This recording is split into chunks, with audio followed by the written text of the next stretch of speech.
आज हम इस वीडियो में करेंगे क्लास 8 हिंदी मंजरी बुक का पाठ 11 आत्मनिर्भरता के प्रश्न अभ्यास। तो चलिए प्रश्न अभ्यास शुरू करते हैं। प्रश्न अभ्यास का प्रश्न 1, कुछ करने को। इसमें दिए गए प्रश्नों को विद्यार्थियों को स्वयं करना है।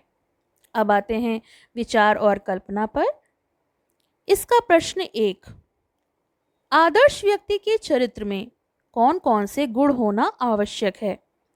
तो इसका उत्तर है, आदर्श व्यक्ति के चरित्र में नम्रता, स्वतंत्रता, कोमलता, उच्च लक्ष्यता, दृढ़ निश्चय, स्वावलंबन, साहस और परिश्रमशीलता आदि गुण होना चाहिए, तभी वो एक आदर्श व्यक्ति कहलाता है।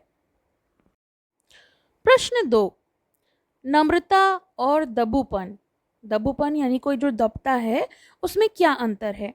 तो इसका उत्तर है, नम्रता से आशय है कि बड़ों का सम्मान करना और छोटों तथा बराबर वालों से अहंकार रहित होकर कोमलता का व्यवहार करना, यानी उनसे प्यार करना।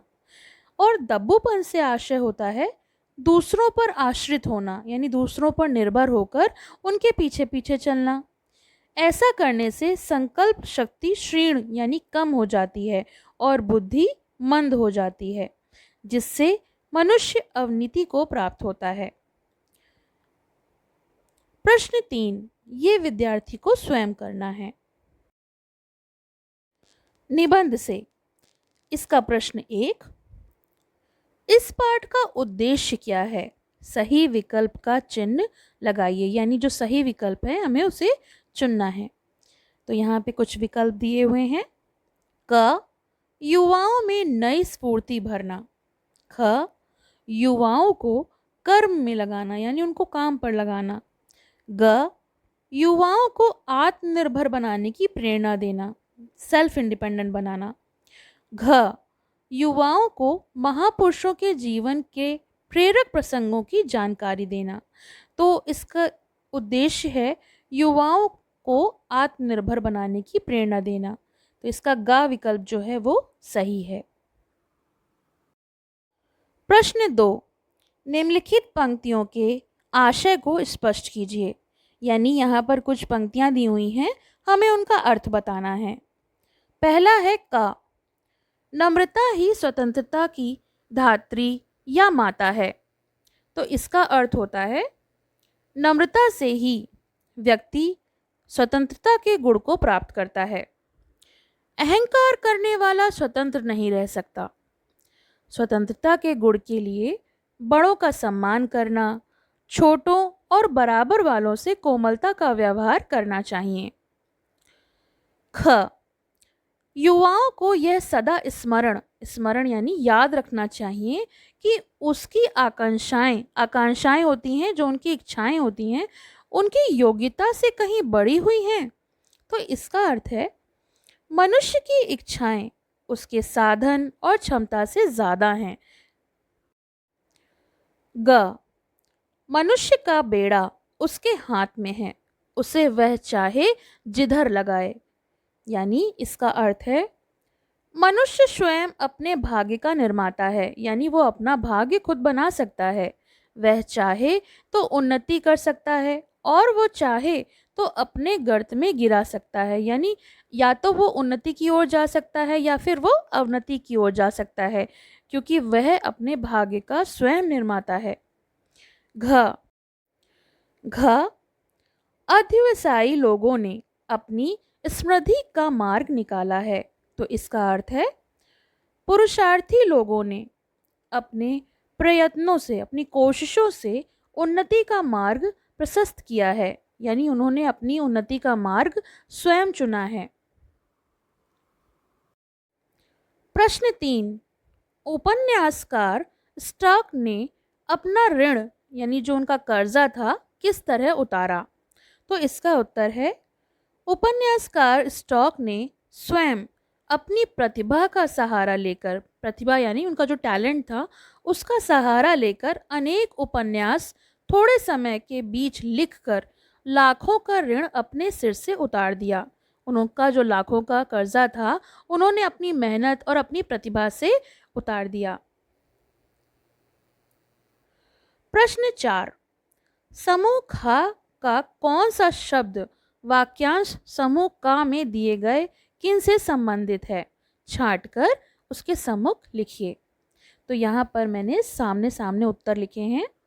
हरिश्चंद्र सत्यवादी, महाराणा प्रताप अधीनता नहीं स्वीकार की, हनुमान सीता की खोज की, कोलंबस अमेरिका की खोज की, शिवाजी छापा मार युद्ध किया और एकलव्य एक धनुर्धर थे। भाषा की बात का प्रश्न 1, आत्म संस्कार शब्द से संस्कार के पूर्व आत्म शब्द जुड़ा है, यानी संस्कार के आगे अगर हम हाथ आत्म लगाएं तो वो आत्म संस्कार शब्द बन जाता है। यहाँ पर कुछ शब्द दिए हैं जिनके पूर्व यानी जिनके पहले हमें आत्म शब्द को लगाकर नए शब्दों की रचना करनी है। तो यहाँ पर शब्द हैं परिचय, जिसका होगा आत्म परिचय, चिंतन यानी आत्मचिंतन, निर्भर आत्मनिर्भर, बोध आत्मबोध और कथन आत्मकथन। प्रश्न 2, निम्नलिखित मुहावरों के अर्थ लिखकर इनका वाक्य में प्रयोग कीजिए। तो यहाँ पर कुछ मुहावरे दिए हैं, हमें उनका अर्थ लिखकर वाक्य में प्रयोग करना है। पहला है मुंह ताकना, यानी इसका अर्थ होता है दूसरों का सहारा ढूंढना। इसका वाक्य प्रयोग होगा आलसी आदमी दूसरों का मुंह ताकते रहते हैं, यानी उनको हमेशा दूसरों का सहारा चाहिए होता है। दूसरा दिया हुआ है अपने पैरों के बल खड़ा होना, तो इसका अर्थ होता है अपने सहारे रहना, यानी अपने पैरों पर खड़ा होना। इसका होगा अपने पैरों के बल खड़ा होना स्वाभिमानी मनुष्य के लिए आवश्यक है। अगला दिया है दृष्टि नीची होना, यानी मान हानि होना। आंखें झुका लेने का अर्थ होता है कि हमारे मान की हानि हुई है। अपराध के लिए पकड़े जाने पर उसकी दृष्टि नीची हो गई।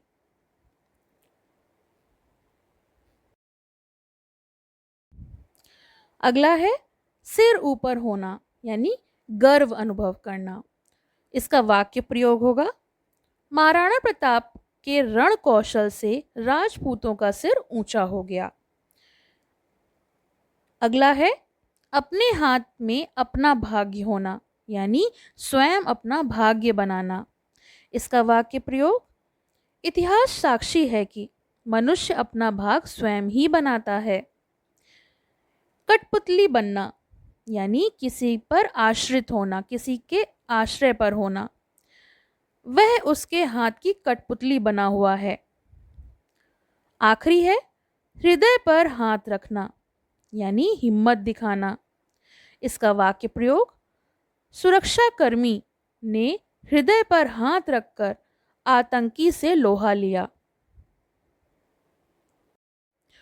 भाषा की बात का प्रश्न 3, जीवन निर्वाह समास पद का विग्रह है जीवन का निर्वाह। सामासिक शब्द बनाने पर का कारक चिन्ह का लोप हो जाता है। का शब्द संबंध कारक का चिन्ह है, अतः यह संबंध कारक तत्पुरुष समास है। नीचे लिखे समास पदों का विग्रह कीजिए और समास का नाम भी लिखिए। तो यहाँ पर पहला दिया है अहंकार वृत्ति, यानी अहंकार की वृत्ति, तो यहाँ पर तत्पुरुष समास होगा। दूसरा है आत्म संस्कार, यानी आत्मा का संस्कार, यहाँ पर भी तत्पुरुष समास है। अगला है आत्ममर्यादा, यानी आत्मा की मर्यादा, तो यहाँ पर भी तत्पुरुष समास होगा। चित्त वृत्ति, चित्त होता है मन, यानी चित्त की वृत्ति, यहाँ पर भी तत्पुरुष समास है। और आखिरी दिया है राम लक्ष्मण, तो राम और लक्ष्मण, तो यहाँ पर द्वंद्व समास होगा क्योंकि राम और लक्ष्मण के बीच में और लगेगा। भाषा की बात का प्रश्न 4, निम्नलिखित में से प्रधान उपवाक्य तथा आश्रित उपवाक्य को अलग अलग लिखिए। तो यहाँ पर दिया है विद्वानों का यह कथन ठीक है कि नग्नता ही स्वतंत्रता की धात्री या माता है। सच्ची आत्मा वही है जो प्रत्येक दशा में अपनी राह आप निकालती है। तो इसका उत्तर होगा, विद्वानों का यह कथन ठीक है, यह प्रधान उपवाक्य है कि नम्रता की स्वतंत्रता की धात्री या माता है। यह आश्रित उपवाक्य है। सच्ची आत्मा वही है, यह प्रधान उपवाक्य है। जो प्रत्येक दशा में अपनी राह आप निकालती है, ये आश्रित उपवाक्य है। तो ये तो हो गए भाषा की बात का अंतिम प्रश्न और इस पाठ के प्रश्न अभ्यास। आपको कैसे लगे ये कमेंट सेक्शन में ज़रूर बताइए। और अगर आपको किसी भी पाठ से संबंधित कोई समस्या है तो वो भी आप कमेंट सेक्शन में लिखकर मुझसे पूछ सकते हैं। अभी तक आपने मेरे चैनल को सब्सक्राइब नहीं किया है तो सब्सक्राइब करना ना भूलें और बेल आइकन को प्रेस करना ना भूलें, जिससे कि आपको आने वाले वीडियोस के अपडेट्स मिलते रहें। Thank you. पसंद आया हो तो लाइक करें, शेयर करें और चैनल को सब्सक्राइब करें।